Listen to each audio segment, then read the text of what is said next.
Howdy, howdy, howdy, my name's Anashi Sasuke, and welcome back to Let's Play Hiveswap Friendship Simulator. For once, the delay is not my fault. What Pumpkin put the game off until this past Friday because of Thanksgiving. There we go. So it's up to volume 17. Is there an 18? Looks like there's going to be an 18, so I guess it's not ending yet. Words? Ah yes, this is it, fellas. Another night of laughter and camaraderie. Another night of joy and communion with some totally normal teens who would never You're just kidding, you're still on Alternia. You just know one of these miserable chuckle fucks is around here somewhere, waiting for the exact right moment to inundate you with another disgusting dose of friendship! Who's gonna be the author of your destruction on this accursed evening? There's Daraya Jonjet, which is just Jonjet, and then Nikki Mula, and they both look pretty fucking great. But we're gonna go with Jonjet over here because your feet drag as you walk, every limb heavy and slow, and your thoughts are cloudy and dull. Your palm husk is filled with unanswered texts. You feel guilty about this? In the back of your mind, where real feelings live, crammed together because the front of your mind is too busy being lethargic and numb. Being a bad friend goes against the core tenets of your beliefs, but answering text just seems like too much effort. You're not sure where this particular malaise came from, just that the usual friend-making animus that drives you is still there, but doesn't feel strong enough to overcome how tired you are of everything else. You can't quite remember how it felt to care that much about companionship and camaraderie. In fact, right now, you can't remember how it felt to care about much of anything.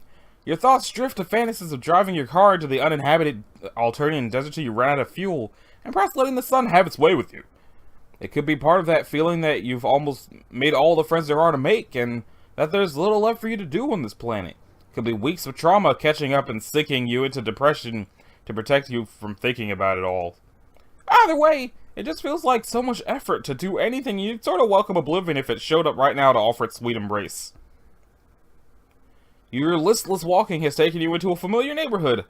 Ah, the cerulean part of town. You smile as you reminisce, sweet memories peeking through like beams of sunlight through the fog of your apathy. Not far from here is Malik's Hive, with all its hacking equipment and charming upper middle class atmosphere of entitlement and complacence, mixed with a vaguely socially aware concern. And though you've only seen pictures of it on Chitter, you know that Ramele's hipster art studio / hive is also in the neighborhood. And one block over is Ardada's place, which gave you your gruesome and troubling introduction to Alternian social mores. One taught you love, one taught you patience, one taught you pain, or something like that. What's happening over here? The hive you're closest to is actually L-Words, and as you shamble closer you realize there's a lot of other trolls seem to be converging here too. Fishing out your palm husk, you see that the unread message from L-Word is an invitation to a party at her place. Looking around you, feel a flame of your old desire to meet and greet rekindling in your heart. There are plenty of trolls here you haven't met yet, plenty of opportunities for friendship. That roaring fire in your belly feels a little artificial, like someone just injected you with friend-making hormones to flood out your regular human melancholy, but you're not going to complain because this is vastly preferable. See, I know that was supposed to be like, oh, I feel kind of better about friendship, but it sounds like somebody just shot you up with meth. As you're walking briskly towards L-Word's hive, you spot a troll lurking in the shadows by L-Word's back door. Curious, you approach, and when you get closer, you can spot the jade green in her outfit. Although there's not much of her blood color in comparison to what other trolls seem to sport, because she's mostly wearing black. And spikes. And black spikes. Ugh, it's you. Guess it makes sense you'd be here. You're probably friends with L-Word, huh? Whatever. Yeah, you're friends with L-Word, but you didn't come here for the party. You're just in the neighborhood. You try to mimic Daraya's disaffected slouch. It's not hard, as you can just channel the you from about 60 seconds ago, who was very disaffected indeed. From the approving arc of Daraya's eyebrow, you'd think you did a pretty good job. Should it be Daria? I feel like it's Daria. Yeah, parties are lame. Most parties are anyway. This one might be cool. L-Word's pretty cool. I mean, she seems alright. I don't think she's that cool. I think her hair and clothes and personality don't completely suck is all. You tactfully don't comment on the green blush to Daraya's cheeks when she's talking about L-Word, nor the way she keeps glancing at the door like she's hoping someone will invite her in. She's clearly trying to sneak into this party and doesn't have an invite. When a branch snaps in the bushes, Daria startles and looks around shiftily. You wonder if she's supposed to be out here on her own this far from the caverns at all? I'm not a baby like Wanshi. So what if I snuck out? The cloister rules are so lame. Bryony is so lame. I can't believe Elward used to hang out with her, but I guess if she hadn't befriended Bryony, then I never would have met her. It's hard to meet non-Jade Bloods in the caverns. All the time you're underground with nothing but Lusai and grubs and the same stupid Jades every day. Sucks down there. Daria's imitation grub horn bracelets clunk as she folds her arms over her chest. Her heavy makeup makes it look like her eyes are twin black holes, where all sense of fun and caring about things might go to die.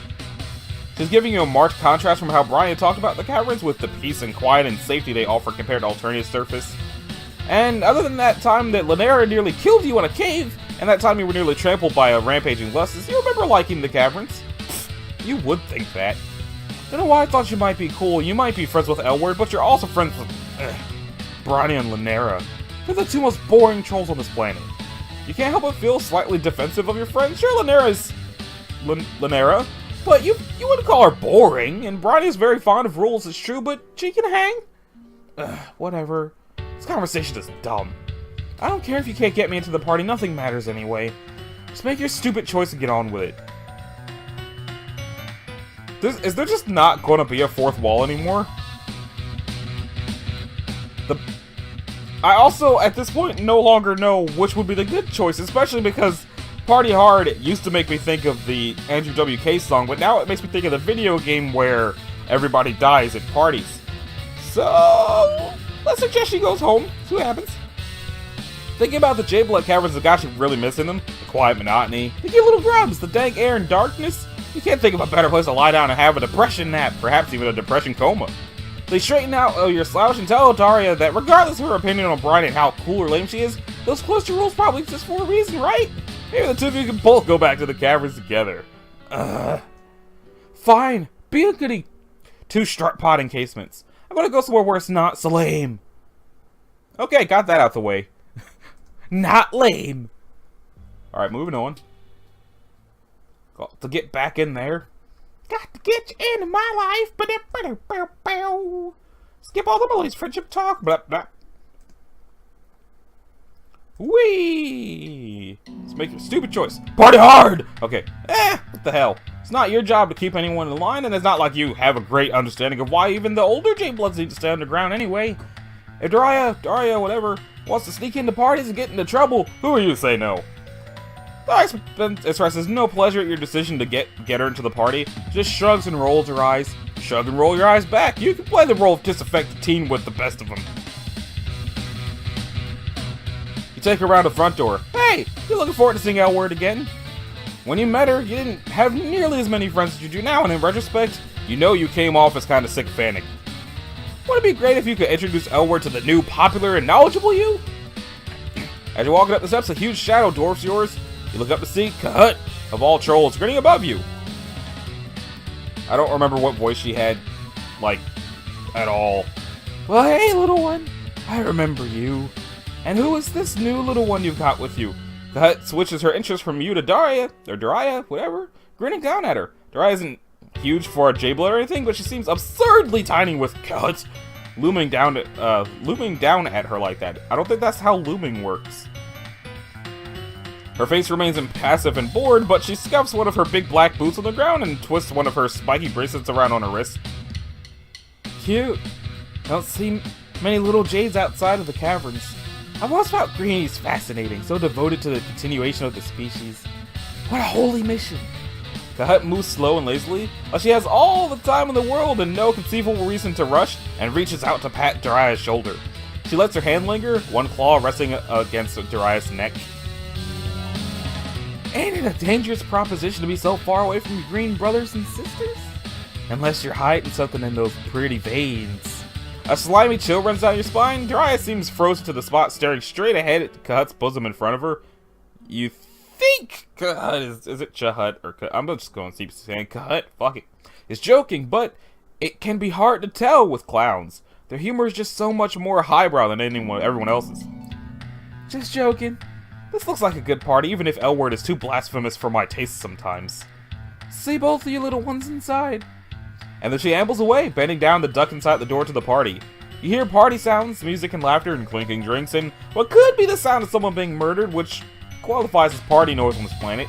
Then the door swings shut again, and you and Daria look at each other. Daria's heavy makeup can make it hard to read her expression, but you can still tell that she's rattled. You know what? It looks like this party is filled with lame conformers. All these high-bloods that buy into the system and do what they're told, even outward. We can find something better to do somewhere else. Yeah, to hell with this party. You're down to find your own fun, especially if that means not putting Daria in the way of potentially murder-happy clowns. As you saunter away from the party, you realize that Daria is looking at you expectantly. Well, you got this reputation for being all unconventional and weird and rebellious. Everyone seems to think you're like totally fucking with the conventions of society or whatever. So you got any suggestions for cool shit to do? God, you've sure felt a lot of pressure to be quirky since word has spread about your manic pixie dream alien ways. It's not like you're trying to be a vehicle for other characters to project onto, assisting in character growth and insight for those around you, while your impulse decisions and carefree ways somehow keep yourself stagnated forever unchanged. It just seems to sometimes be like that. Anyway, you're tired, and it's daunting to have a punk team expecting to come up with suggestions for cool stuff. You have a feeling she's just going to shoot down whatever you suggest. You rack your brain trying to think of anywhere from your many adventures that Daria might like. Why not the brain room from the library? Your think pan comes up with zilch and squat, and she's starting to look bored with you. Confessing that you can't think of anything is probably an option if you want Daria to be your friend, and as exhausted and disillusioned as you feel with your socialite routine, you like her and you want to bond. What the fuck do you want to do?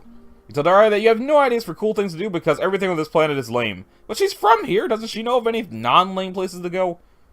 I told you, I'm stuck underground all the time. It's not my fault that I'm literally sheltered and never get to do anything fun. Oops. Maybe this is the wrong approach. She seems pissed at you. But then Daria sighs loudly and uncrosses her arm from her chest. I do know one place is pretty alright, I guess. Better than here, anyway. It's far, though. Problem you got wheels. You were walking around the neighborhood because, well, you felt lifeless and glum and your car needs alien fuel, which you've been reluctant to ask someone how to get because you don't want to be told that it runs on grub grease or something like that. But now you have purpose again, and you're more than willing to provide transportation in service of your new friendship goal. You take Daria to your car parked a few blocks away, and she directs you where to go. You drive through neighborhood after neighborhood, through the yellow blood slums where you met Follicle and Cuprum, the busy urban sector where you had adventures with Tagora, and the austere indigo blood enclave where Gallic lives. Eventually the buildings get sparse, and you think about how you were yearning to drive out in the barren landscape and not die maybe, but stop. Just let it all end. You don't think Daria would take you all the way out here just for you both to meet sweet oblivion, but who knows? Trolls can be kind of hard to predict. Because when you think you've reached a point where there can't be any more city or suburbs left, a rubble of massive old buildings comes into view. It looks almost like a miniature version of the main Alturian city that you're used to, except it's all abandoned and mostly ruined. Nothing around here looks inhabitable. Rumor has it that some of the trolls who lived here pissed off the Condesce, so she called this whole town. That would have been way back in the day. It's ancient history now. If there were any survivors, I guess they'd either be dead or up in space. Anyway, all these old buildings are kind of sick. There's never anyone else here, and I'm into that. You drive until she tells you to stop in front of a huge crumbling building, and even though this thing is half gone, you can still tell it's a mall. Seems a bit different from the mall you visited with Palipa, even aside from the fact that it's totally dark and there's no one inside it.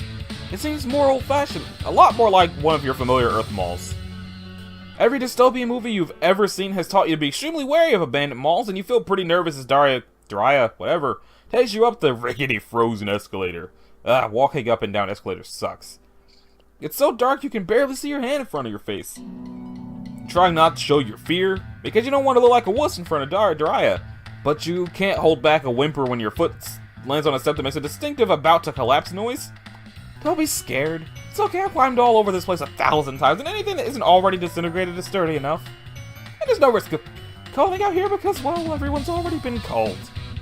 She's gentler towards you than you would have expected given her cynical and spiky demeanor. You swallow your fears, you reach the top of the escalator and tell her it's chill, you just have some horror movie associations. Daria turns and pats you stiffly on the arm. You would never tell her this, but her reassuring manner once she's noticed someone is in distress kind of reminds you of Branya. It's worth it when you get to the cool part. Come on. Shit continues to be dark for a while, though you see some light up ahead. As you get closer, the hall opens into a food court, and you see that the light is moonlight and shining through the mostly absent roof. Do trolls have night vision? I feel like the Jade Bloods probably have night vision. And Daria was right. Daria was right. There is something extremely surreal and cool about a decrepit, empty food court with the roof caved in. Rubble sits atop cafeteria tables and plastic food trays are scattered on the floor, and okay, well, that might be the remains of a troll skeleton still wearing a mostly disintegrated fast food uniform, which is less cool and makes you remember that this place is abandoned because the contest sent Drone 2 to murder everyone.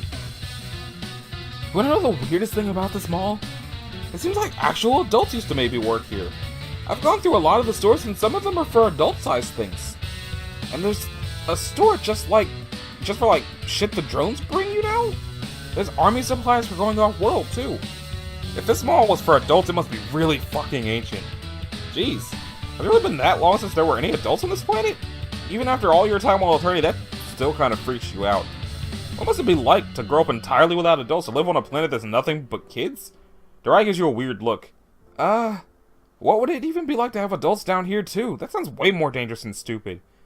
It's not like we're all wigglers. Trolls have to grow out of that mindset pretty fast. People have responsibilities or whatever the fuck, or at least they pretend to. And there's training and stuff. For Jades, we're basically trapped. Maybe you think that a planet of kids would mean you can do whatever you want, but I've never had any freedom. And I'll have even less as an adult. Cloistered Jades aren't even allowed to join the Imperial Army, except we get shipped off to live in isolation. That's bogus.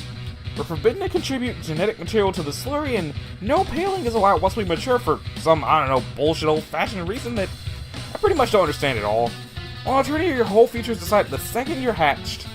People tell me all the time that I have it lucky as a Jade Blood, but I don't feel lucky at all. Yeah. You agree with Daria that the future she's described sounds bleak as hell. Right? It's gonna fucking suck. And it's so shitty that I have it good. I mean, at least I don't have certain early deaths in my future, unlike a lot of low bloods. The system is so fucked up and it's never gonna change and I hate it here. I just want a way out of it. Maybe when you go back to your home planet, you could take me with you. The request comes out of left field, and for a few seconds you just blink at her stupidly. Even with all that angry black makeup around her eyes, she just looks so sad. Sad and lost. And noseless. You wish you had a different answer to give her, but you tell her that you can't take her back to your planet because you don't know how, when, or if you're ever going home. You've been trying not to contemplate the future because on the rare occasion that you do let yourself think about it, existential dread tends to take over. Dread, yeah, that's the word for it. The older I get, the more I realize how shitty things are. I try not to think about it just like you, but it still hits home sometimes, and when it does, I don't feel like angry or rebellious. Instead, I feel completely fucking paralyzed. This too is a familiar emotion to you. Paralyzation isn't an emotion, fucknuts. You feel for Daria, who has wandered over to the middle of the food court and is staring up. Or you feel for Daria, staring up through the cave-in at the moons. She has her arms wrapped around her middle, and the spiky jewelry and jagged haircut and big black boots don't do anything to make her look less small. You wish you knew what to say to make her feel better. You've done a decent job at cheering up dejected trolls in the past, but it's hard when you're feeling so crappy about your own situation. You mutter something about how things could still get better, you never know what the future holds, yada yada yada. She looks at you like she knows just how hollow your words are. You sound just like Branya. Next, are you going to tell me how important J-Bloods are and what an honor all this responsibility is? Give me a break. Optimism is for chumps and losers. Keeping Grumps safe doesn't matter, the continuation of our species doesn't matter. Nothing any of us do fucking matters. You feel your blood getting hot to match the steel that's now in her voice. A sick part of you finds this train of thought a lot more viscerally satisfying than trying to cheer her up, which wasn't working anyway. You stamp your feet and so does she. I can't believe anyone bothers trying to carve out a real life on this worthless shithole of a planet. There's no point, we might as well all be cold. In the back of your mind, you know you should be disagreeing with some of this, but you're too worked up to care. Maybe Daria's right. Maybe nothing matters. That's fucking right. Maybe I should just quit. You falter in your righteous fury. Maybe quitting is going a bit far? Maybe the High Bloods that go around causing death and destruction just because they can't have the right idea. This is starting to not sound so great. What doesn't sound so great about it? Who cares if I decide I don't want to be a caretaker and instead I just burn shit down for fun? There's no point to anything, so what does it matter? Who cares? Daria's hands are balled into fists and her teeth are bared as she glares at you. You open your mouth maybe to tell her that you care, even though that would probably sound trite, but no words come out. She scoffs and turns away from you and jumps up on a crumbly-looking cafeteria table. You know what? Fuck this. Friendship is as pointless as everything else. He picks up one of the chairs, and you really need to stop being surprised at the strength and even the scrawniest-looking trolls, and hurls it at the nearest fast food stall. You thought it was just a random throw at first, but it appears that she was aiming with precision because it crashes into a tank of fuel connected to the oven. You're not sure how alternating cooking technology works, but the stall explodes in a huge green-tinged ball of fire that knocks you on your ass. You watch in horror from your ass-level vantage as the flames lick into the restaurants on either side, explosions happening around the food court like dominoes. Daria stands on her table in the middle of it, unmoving even as fire threatens to envelop her. This is probably the only place I actually like on this whole planet, so good riddance. If it's gone, one less thing to care about. With all the dust and debris, the mall started coming down fast around you. You desperately want to get Daria out of here, but you desperately want to save yourself more, and Daria doesn't look like she wants to be saved. You make a feeble attempt going over to her and trying to grab her around the waist to get her out of here, but she kicks you hard in the chest. Her steel-toed combat boots sends you flying, and it's once again 0 days since you last broke your ribs. As used to this pain as you are, it still takes you a second of lying on the floor in agony before you can push yourself up to look back at the food court. A wall of fire now separates you from the tables inside. You can't even see Daria anymore. Your heart sinks. Maybe she'll come into her senses and pull herself out of danger and escape through the caved-in roof. Maybe she'll get out some other way. You stumble to your feet, half thinking that maybe you can find water or a fire extinguisher in some part of this mall that isn't burning up. But smoke chokes your lungs, and in a panic, your human survival instincts take over.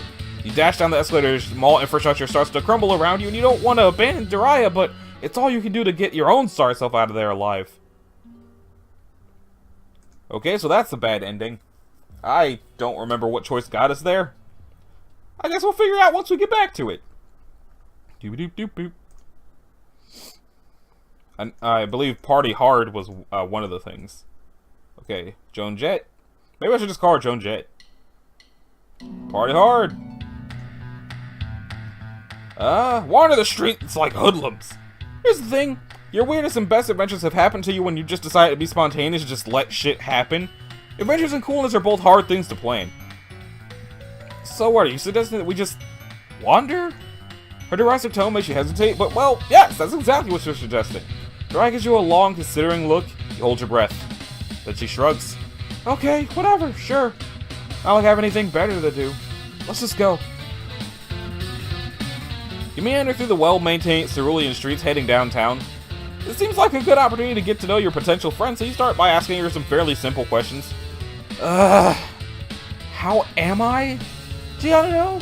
I'm forbidden to leave the stupid caverns, and as a Jade Blood, all I have to look forward to is a life of being forbidden to do things. How do you think I am? Okay. You try to walk that one back a little. Sounds like Daria is unsatisfied with the Jade Blood setup.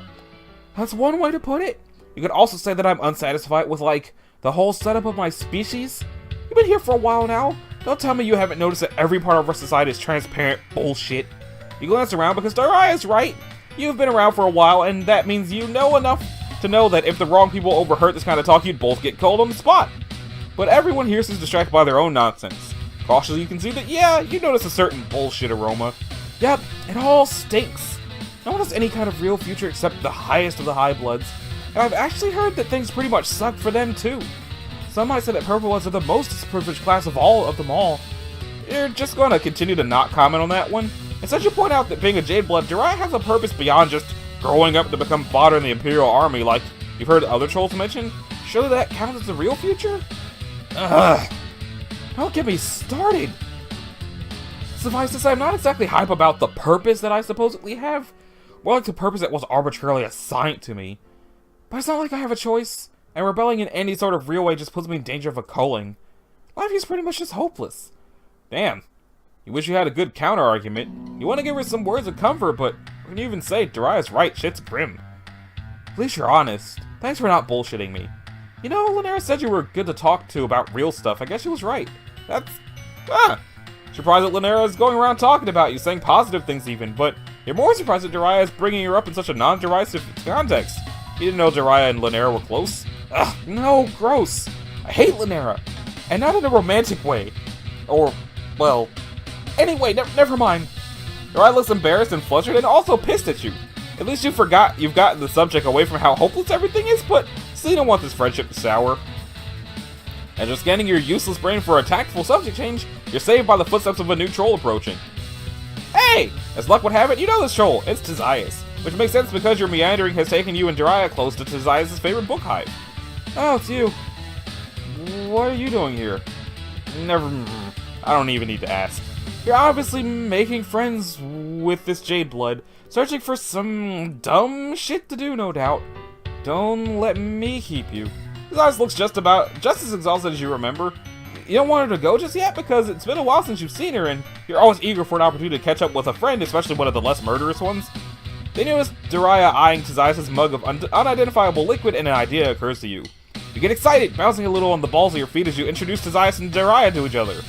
You swing to Tzias with a meaningful look that you hopes she'll interpret correctly. That you and Daraya were just conversing about the more unjust aspect of alternative society and how hopeless everything seems to be. What do you mean, the more unjust aspects? Does alternative society have aspects that are not unjust? It sweeps into studying our legal system, and I haven't found any. Daraya makes a muffled sound that could be a laugh. You make your meaningful look more meaningful. Doesn't Tzias remember that conversation she had with you about justice and the shitty system? The importance of possibly futile work to try and improve things someday? Pissing? Tzias squints at you and then takes a long slurp from her mug. Right? Yeah, I remember. You wave your hands around. Now we're talking! Tzias is one of the few friends you've made that seemed to not only notice that shit was fucked, but wanted to dedicate herself to unfucking the shit as much as she could. Of course, many of your dear friends try to make the world a little better in various clumsy, interpersonal, distinctly alternative ways. You think of Chixie striving for her music even when it pits her against Highbloods, or the baffling but sweet ways that Kono and Azaya and Galek and Tagora care for each other, and Fozer's commitment to political... Wait, why did you think of that guy? He's a total shill for the Condess.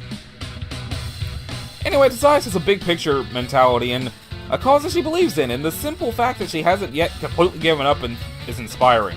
Daraya is struggling with feelings of despair, so maybe Tzias can talk to her about the work she's been doing. What? No, I'm not struggling. It's whatever. I don't even care.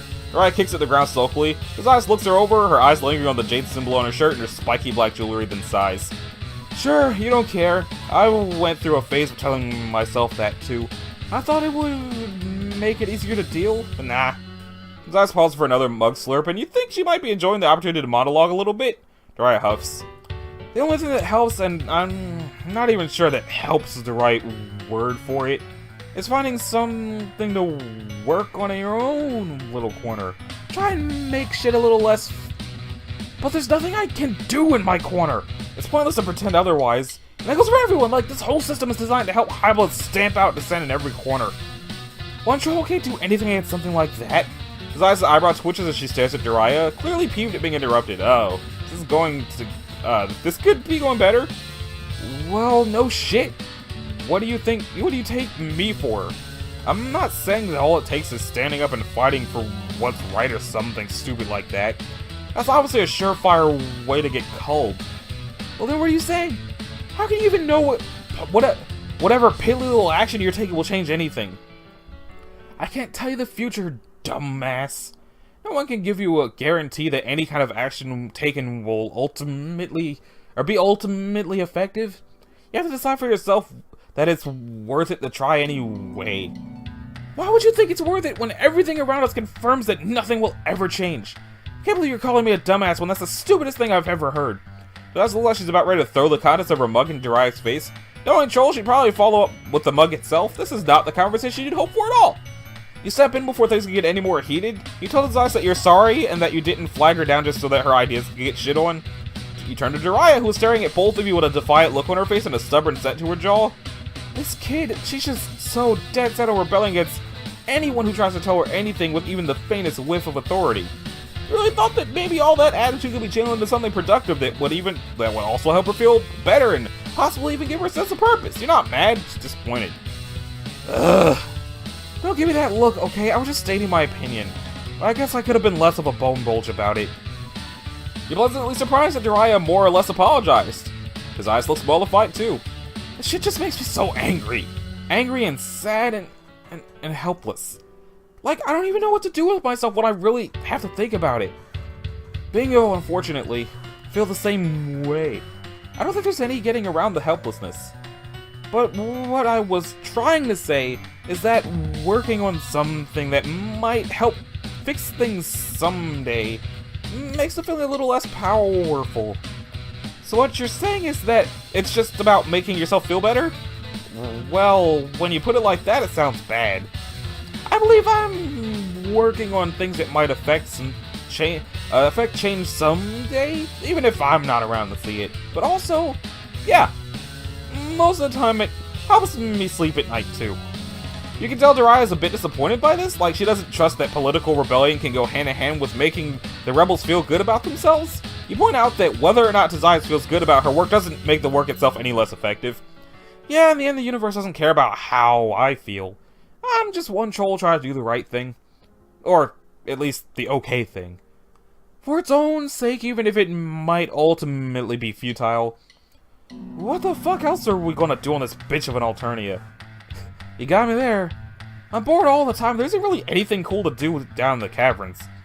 I guess during the downtime of my training I could, I don't know, help you out maybe? Not that I have anything to offer other than the book hive and the jade cloisters. Access to that might really help with my research, actually. Give me your number and we can talk.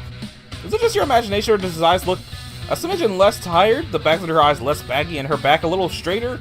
And you think the corners of Daria's lips might be very slightly quirked up. Her eye turns are possibly a smile from Tazayas to you.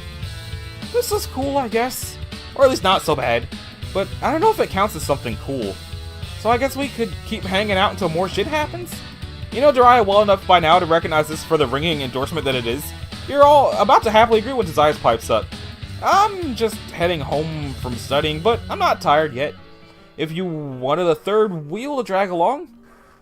Hey! Three-way friendship combo bob victory! Awesome. Awesome. Awesome to the max. Anyway, this has been Anachi Sasuke. What volume is this? 17? So this is probably episode 33 of Let's Play Hiveswap Friendship Simulator. In the next one, we're going to check out the other person who looks like a stone cold badass, but might be sensitive like the other stone cold looking badass person. If you liked it, a like and a subscribe will be groovy. If you didn't want to do either one of those things, and I'll see y'all in the next one. Later.